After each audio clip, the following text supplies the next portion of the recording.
Bonjour, alors je m'appelle Lydie, j'ai 49 ans, je suis paxée, j'ai 2 enfants. Je suis Gabriel, j'ai 20 ans. Ici, on est dans ma chambre. Du coup, je m'appelle Anaïs Gonzavou, j'ai 19 ans.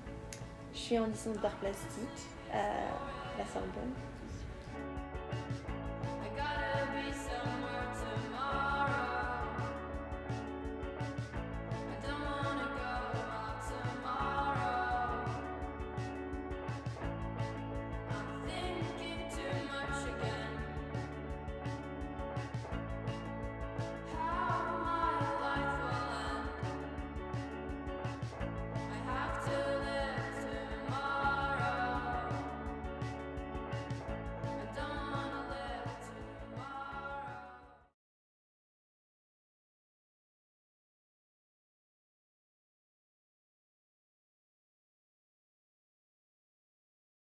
J'ai passé mon adolescence, ma jeunesse dans ma chambre. On était un tout petit appartement avec mes parents, donc moi j'avais la chambre et c'est vrai que j'y vivais. Et après, quand je suis partie de chez moi, j'ai eu à la suite 2 studios, donc je vivais toujours dans une pièce. Donc c'est vrai que si j'ai besoin d'être seule, pour plusieurs raisons de toute façon, ça sera la chambre. Ça ne sera pas le lieu de vie ou de passage, c'est une pièce que je peux fermer. Quand j'ai eu mes enfants, j'étais encore dans cet appartement-là. Donc ma chambre, je l'ai donnée à mes enfants. Donc un événement heureux, on va dire, c'était justement de voir mes enfants jouer dans ma chambre comme moi j'ai pu jouer dans ma chambre, créer leur univers, des choses comme ça. Donc oui, la chambre était aussi un milieu de vie. Ma chambre adolescente, j'étais toute seule. Ma chambre d'adulte, je suis obligée de la partager avec mon homme. Voilà, donc oui, il y a une différence parce que du coup, je ne peux pas y mettre ce que j'ai envie. Enfin voilà, c'est une pièce à deux, pour deux.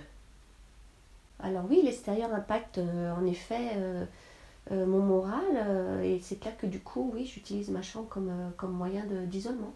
Oui, si j'ai besoin de pleurer, si j'ai besoin de me retrouver seule, voilà, pour me reconcentrer sur moi-même ou faire le vide, oui, oui, bien sûr. Et en général, donc j'ai mes chiennes qui dorment là, ça c'est automatique, mais j'ai aussi en général tous les soirs minimum 2 chats sur mon lit qui s'endorment avec nous. Et au réveil, j'ai toujours aussi minimum 2 chats. Voilà. Mon espace, c'est leur espace. Je ne mets aucune barrière, je leur mets aucune barrière. Mon espace, c'est leur espace. Mon espace de vie est leur espace de vie. Parce que pour pratiquer le massage canin, il faut un espace où il n'y a pas de passage, donc un espace calme et rassurant.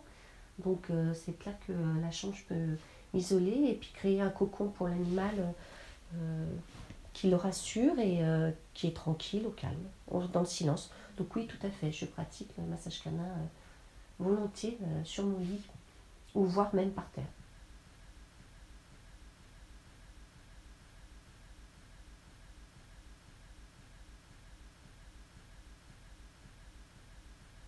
Donc, je viens de l'île de la Réunion, où j'ai habité pendant 17 ans. Donc pour moi, la chambre, c'est vraiment le lieu où on peut se retrouver avec soi-même, où on a l'intimité la plus totale. Pendant les 2 années que j'ai passées chez ma tante, j'allais aussi à l'internat la semaine, au lycée. Et donc la chambre d'internat, c'est vraiment un calvaire. Donc, zéro intimité. Donc, pour tout ce qui est travail scolaire ou même pour décompresser des cours, etc., c'est vraiment nul. Après, même quand on s'entend bien avec les gens de la chambre, ben, il n'y a quand même pas d'intimité, quoi. Ensuite, j'ai déménagé chez mon copain où j'ai partagé sa chambre avec lui. Donc là, pendant 1 an, j'avais pas vraiment d'intimité et ça m'a beaucoup dérangé de pas avoir mon espace. J'ai souvent besoin de me retrouver seul pour réfléchir et du coup là, il y avait toujours quelqu'un avec moi. Donc j'ai fini par trouver chez une amie une chambre à louer. Et depuis que j'ai ma propre chambre, je me sens beaucoup mieux. parce que bah, maintenant, je sais que quand je rentre, peux m'asseoir et faire ce que je veux sans déranger personne. Je peux me retrouver avec moi-même, chose que je pouvais pas faire avant. Chambre dans un lieu où on n'a pas grandi, c'est un endroit où on se sent très adulte. Parce que c'est comme tu vois genre tu vois comme j'ai pas grandi dans cette chambre, je sais pas comment dire ça. C'est comme si j'ai acheté une maison, tu vois. C'est comme si j'étais grand, je suis un grand garçon. Il y avait pas mon berceau ici. Il y a direct un lit que j'ai acheté. En plus, le fait de vivre loin de mes parents, ça me responsabilise davantage. Donc j'ai l'impression d'être un vrai adulte. Je mange dans ma chambre, je bois mon café dans ma chambre parce que c'est vraiment l'endroit dans la maison où je préfère être. Et je passe vraiment très peu de temps dans les pièces communes. En tant que photographe amateur, je dois travailler sur mes projets photos et donc je m'assois à mon bureau et pendant un certain laps de temps, je bosse. Souvent quand je fais des autoportraits, moi je les fais dans ma chambre parce que étant donné que c'est un endroit assez intime, je peux me retrouver seul avec moi-même et j'ai pas de barrière ni de limite et j'ai personne j'ai pas le regard des gens me pour brider mes projets. Ça me fait plaisir de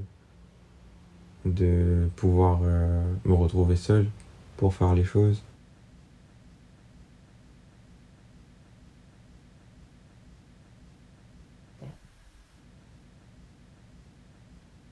Alors, bah du coup, quel rapport j'ai eu avec ma chambre pendant le confinement?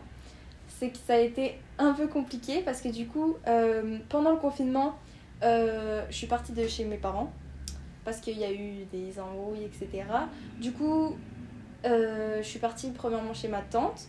Et quand j'étais chez ma tante, je partageais la chambre avec ma cousine, du coup.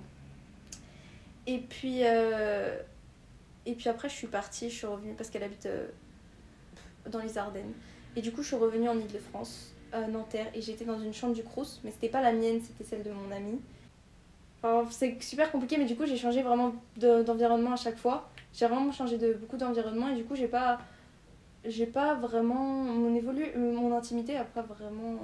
Je dirais que, surtout en ce moment, enfin, presque, depuis presque 6 mois maintenant, ma chambre c'est un peu mon lieu de vie en fait parce que comme c'est un studio, ma chambre c'est aussi mon salon, c'est aussi bah il y a la cuisine à côté, la salle, enfin c'est vraiment c'est mon cocon en fait. C'est ma maison en fait, ma chambre c'est ma maison.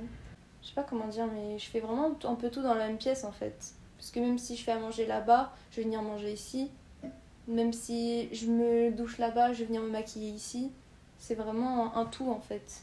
Non mais vraiment, quand c'est trop petit en fait, c'est pas ça me fait suffoquer un peu, ça m'étouffe. Voilà.